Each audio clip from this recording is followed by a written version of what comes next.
walay laing sugo sa Ginoo nga nakahaling og init nga panaglalis og pagdebate gawas nining sugo sa paghigugma sa mga kaaway.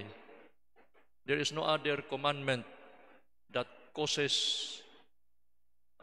so much debate and arguments than the commandments to love our enemies. Nganong gisugo bang yun ni Jesus sa paghigugma sa atong mga kaaway? Nga kasagaran ra ba nga atong mga kaaway ato man ang panimahusan, atong patyon, atong pasakitan, atong ipabarang, pusilon, bunalan, sukmagon, tikatan, buhatan atong daotan, no?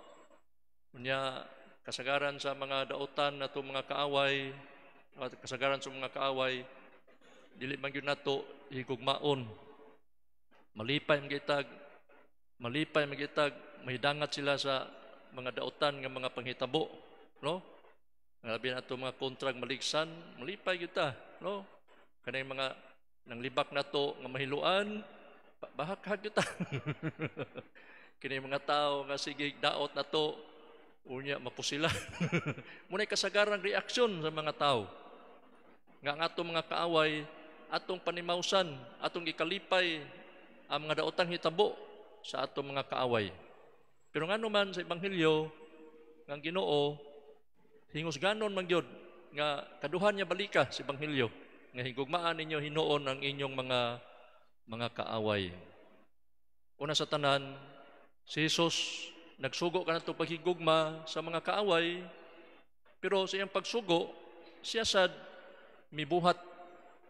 Kaya doon na may mga tao nga musugo, pero dili sila mutuman silang gisugo. Mingon ng ubang mga ginikanan, hala, mga anak, panimba na mo ha, pero sila gamadyong, no? Panimba na mo, kamukha mura kami wa. Kunya, ang Ginoo, Panginoon niya, higugmaan yung kaaway, yung ipakita sa buhat. Sa dihang gilangsang sa krus, no? Butang-butangan, gipasanginlan, kunya, gipasakitan, niya, gidunggap kini sa bangkaw. Ningon yun si Jesus, dahil katapusan sa kinabuhi amahan, pasaylua sila, kaya wala sila mahibaw silang gibuhat. So, nakaako pag yun si Jesus, papasaylo siya mga kaaway. Huwag yun siya kaako pagpanimaus. Muna nindot kaayo, atong pamalandungan. Nakining pagpanimaus, huwag yun ni siya itudlo sa Ginoo. Ingon hinong Ginoo, vengeance is mine. No, ayaw ka mo pagpanimalos. Kaya kini din pagpanimalos, usa kini kapagpadayag sa pagpasigarbo. No? Nga imo man kong ipasakitan, hala pasakitan sa tika. No, ikaray ka mo ang pasakit, imo kong ipakaubos, imo kong ipakaulawan, napakauwawan sa tika, napasakitan sa tika. Nga ang pagpanimaos, pagpadayag sa itong pagpasigarbo, nga di taganahan mapaubos. No? Nya ikatulo, nga ang pagtinir o mga kaligot-got, kalagot sa itong isikatao, kung di kita kapasaylo, kahigugma sa atong mga kaaway, sama ra nagtigom tag mga hugaw, atong gihimo, atong kaugalingon nga lunangan. No? Kay kanang mga pagdumot, kaligot-got, kalagot, kapungot, kung dili na ito ipagawas, atong ibutang sa itong kasing-kasing, nagdumot yuta, atong gihimo, atong kaugalingon nga lunangan. Nga kanarabang lunangan, mumnay usa ka lugar nga dunay tubig nga way lutsanan, stagnant water. Nga kanang stagnant water, nga gitawag og lunangan, no? Nay daghang mga virus, mga germs, daghang mga hugaw, di ta na muhikap, ngano man masakit ta. Hugaw ta tubangan sa Ginoo. No? Kanang kung dili ta kapasaylo sa itong isikataw, labi na itong mga kaaway. Pero kamao kita muhigugmas itong mga kaaway, kato nakasala na to, kamao kita mo pasaylo, ato ganing wagtangon na itong mga kaligot-got, kalagot, kapungot sa itong isikataw, sa matag sapa. nga dunay tubig na nagdagayday, a river with flowing water, o kanang rivera, kanang sa paa, limpyo. Muna'y gusto sa Ginoo nga putlion niya ang atong kinabuhi pinaagi sa pagsunod nato sa iyang pagtulunan sa pagpasaylo. Ang tao nga kanunay nagpasaylo, sama siya sa sapa nga limpyo, nga nagdagayday, no, nga kuan tubig, limpyo ang atong kinabuhi, putli. Unya kining magtinir kita pagdumot sa atong isikataw, dili ta malipayon sa atong kinabuhi. Ngano man kay imbis unta magpuyo tag malipayon, madasigon, gawasnon, maghari hinoon ang kakuyaw. Kay kung darhang tag kontra nga wa nato pasayloa, mahadlok man tang mamista ng dapita. Mahadlok ta mangaon ng mga restaurana. Mahadlok ta mangumbira ng mga balaya. Ngano man, di ba ta kahibaw, paminimausan ba ta? Our world is getting smaller and smaller every day when we cannot forgive each other. Pero nakapasaylo nga nita sa itong isikataw, labi na sa mga kaaway, di na ta mahadlok magsuyusoroy bisag usang orasa. Di na ta mahadlok mangaon bisag asang dapita. Di ta mahadlok mangumbira bisag asang lugara. Ngano man, we are free. We are free and happy. Mga wasnon, malipayon, madasigon, ug mo na'y gusto sa Ginoo nga atong masinati, atong pakpakan si Jesus, kay Jesus wants us to live in happiness. No? Ganahan siya nga magpuyo ta og malinawon, malipayon nga kinabuhi gawas nun. Jesus wants us to live in freedom, in joy, in happiness. Unya, ikaupat, nga kiniling pagpasaylo nato sa atong mga kaaway, sa atong isikataw, nga atong mga kontra, mo sa na siya gitawag o kanang kondisyon nga kung dili kita kapasaylo sa atong isikataw, di sa taniya pasayloon. Kaya matod pa sa basahon ni San Mateo, kay kung pasayloon ninyo ang nakasala ninyo, pasayloon usab kamo sa inyong amahan nga atoa sa langit. Apan kung dili ninyo sila pasayloon, dili usab kamo pasayloon sa inyong amahan nga atoa sa langit. Mga igsoon, kini ra bang pagdumot lahi sa paghikalimot. Kay kung kita doon natin pagdumot sa itong isikataw, unya wate ka pasaylo, mo ni dako kayong sala. Labi na di ba kita kalimot, kaya nagdumot pa ta. Sala ni siya. Pero kung nasakitan ta, butang-butangan, pasanginlan, ya di ta kalimot, pero di na kita magdumot, kana dili ta watay atraso sa Ginoo. Kay bisag di man gyud nato mawa atong kasing-kasing ug nahuna ang atong agian nga sakit nga daotang binuhatan sa uban, di nato makalimtan, pero wa na tay tinguha sa pagpanimaos bisag dili pa ta makalimot silang mga binuhatan, pero wa na tay plano sa pagbuhat ng daotan, wa na ta magdumot kana aton lang iampo sila, no? Nya ikalima, atong timan-an, that to forgive is to set a prisoner free. And that prisoner is you and me.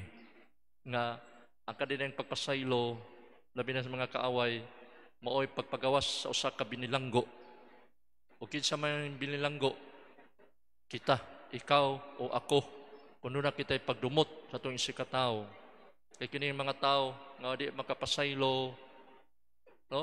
Kanunay nagda silang nahuna, na silang kasing-kasing, nga gusto silang manimaus, wala pa sila magawas nun. They are imprisoned by the resentment, by the anger, the grudges sa ilang isikataw. Mato pa ni San Pablo, Kapitulo 4, versikulo 31 ngadto 32, biyain ninyo ang tanang kayugot, kapungot o kasuko. Ayaw na kamo pagsiningkahay o pag-insultuhay. Hikalimti ang bisan unsang kaligot-got. Hinunua, pagkaluy-anay kamo o pagbaton o malumong kasing-kasing alang sa usag-usa. O pagpasayloay kamo, ingon nga gipasaylo kamo sa Dios diha kang Kristo. Sa unang pagbasa si David, nga dili pa hari nining panahon na, gigukod man siya ni Saul, no? Hari Saul, ang unang hari sa Israel.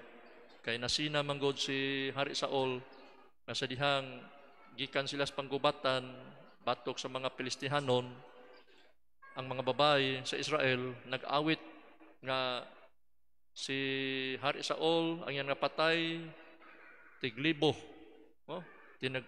Tinaglibo, no? Thousands. Pero ang mga gipatay ni David, tens of thousands ka mga Pilistihanon. Muna naglagot na sina si Saul, ang unang hari sa Israel. Kan David, munang iyang gigukod si David. Pero sa unang pagbasa karon, sa diyang gipahinanok sa Ginoo sila si Saul, iyang mga sundao. Doon ta sa kahigayunan pagpatay ni Saul, pero si David, wa gyud niya panimawsi si Saul. Yang gipahari ang pasaylo nituman sa Ginoo, no? Nya atong timan-an matur pas multihon, forgive others not because they deserve forgiveness, but because you desire peace. Mapasaylo kita sa atong isikataw, dili tungod kay angayan silang pasayloon, kundili kita mismo angayan ngita kita kalinaw, no? Always forgive your enemies, nothing annoys them so much. Ang pagpasaylo sa atong mga kaaway, no, makapabuntog sa atong mga kaaway. And forgiveness is the final form of love. And forgiveness is so important that Jesus instructed His disciples to make it a priority to forgive first before praying. Nga ang Ginoo nagsulti siya mga tinun-an nga kinahanglan mo pasaylo sa mo, una pa mo maatubang sa Ginoo. Kay matud pa sa Ebanghelyo ni San Marcos chapter 11 verse 25, iniktindog ninyo aron pag-ampo kung aduna kamoy kayugot batok kang bisan kinsa, pasaylua una siya aron ang inyong amahan nga atuas sa langit mo pasaylo usab kanimo. Nya gituluan sa tas pag-ampo sa manamo, ingon ang Ginoo, pasaylua kami sa among mga sala, ingon nga kami nagapasaylo. Ang garantiya di ay nga pasayloon ta si Ginoo kun ato sang pasayloon ang atong isikataw, no? Muna sa katapusan, ang gitudlo sa Ginoo mga positive commandments nga buhata ngadto sa uban, ang angay sa buhaton sa uban diha kaninyo. Unya buntogon ang dautan pinaagi sa pagbuhat og maayo. Dihay usa ka asawa kay kuan lagi siya kaniadto pobre, nya giminyuan siya sa dato.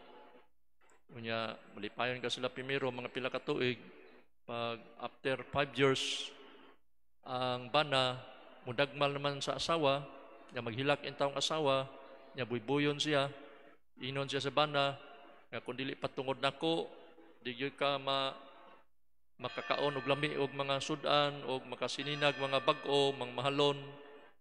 Nya inikahubog siyang bana, pasakitan siya.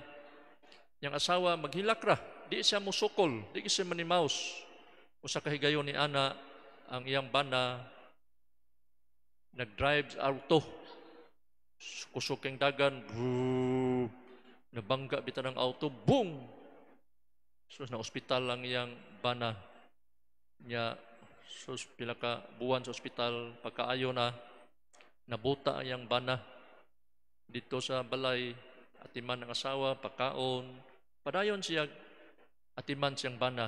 Yang ipadayon yang kapag kamaayo nga to siyang bana, o nakaingon ang bana na dugay, darling, nganong, sige maging kag buhat og maayo, nako, nga sa daghan akong mga dautan nga akong gihimo diha kanimo, ako mga pagpasakit, akong pagdaot niya nimo, nganong imo mga gibaslan og maayo? Ingon ng asawa, ako ginang gihimo nimo darling, bisag imo kong gidagmalan, gipasakitan, gihinginlan, gibuybuyan, bisag imo kong gipasakitan kaniadto, imong dautan mga buhat, wa na ko basli o dautan. Gihimo gyapon akong maayo, giatiman gyapon tika.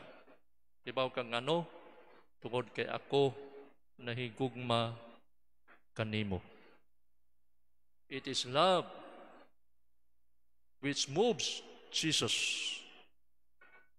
In spite of all the beatings, the crucifixion, no? In spite of all the oppositions, persecutions, sa tanang mga dautan nga gihimo sa mga Hudiyo kaniya, nganong gidawat man sa Ginoo, nganong gidawat man ni Jesus ang tanang mga kasakit, tanang mga pagbutang-butang, tungod kay gihigugma kita ni Jesus. And Jesus wants us to know that love conquers all.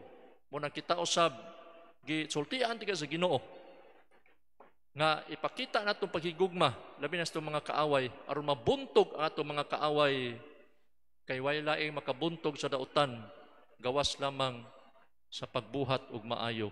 Muna ingon San Pablo, conquer evil by doing good. Atong pakpakan ang Ginoo, no? Kay kini gisugo sa Ginoo nga atong buntogon ang dautan, pinaagi sa pagbuhat ug maayo, atong higugmaon tong mga kaaway, buhatan nato dag maayo aron mabuntog, makabig sila balik sa amahan. O atong hinumduman nga lisod kaning gisugo sa Ginoo. Lisod. It is very difficult to love our enemies. Pero atong timan-an, but it is not impossible. Ako, wa ko mo dito pagkapari. Niagi ko og mga daghang examination. Kani mga doktor, mga abogado, mga pulis, mga engineer, kani mga profesional, wa ni mo dito ka profesional. Niagi ni mga daghang mga examination. Ang examination kargado mga lisod. No? Mayong ka nga, sus, lisuran ning doktor, lisod kay examination, lisod kay mga abogado, lisod kay, ug di ka kapasar, di ka ka-graduate. Ako sad, ug di ko kapasar, di ko ka-graduate. Muna maingon kita sa Ginoo, Ginoo, astang lisura gyud sa paghigugma sa kaaway. Ingon ni Ginoo, lisuran day ka, di ka ka-graduate. Di ka kasud sa langit. Simple as that. Ang pagsud sa langit, to enter the kingdom is very difficult, but it is not impossible. But with the help and strength and power of Jesus, we can enter heaven. Munang we need Jesus to give us the strength, to give us the power to love our enemies. Kay matubas Ginoo, without me, you can do nothing. Without me, you are powerless. Manindog kitang tanan, mag-ampo kita nga dos Ginoo. Nagatuo kami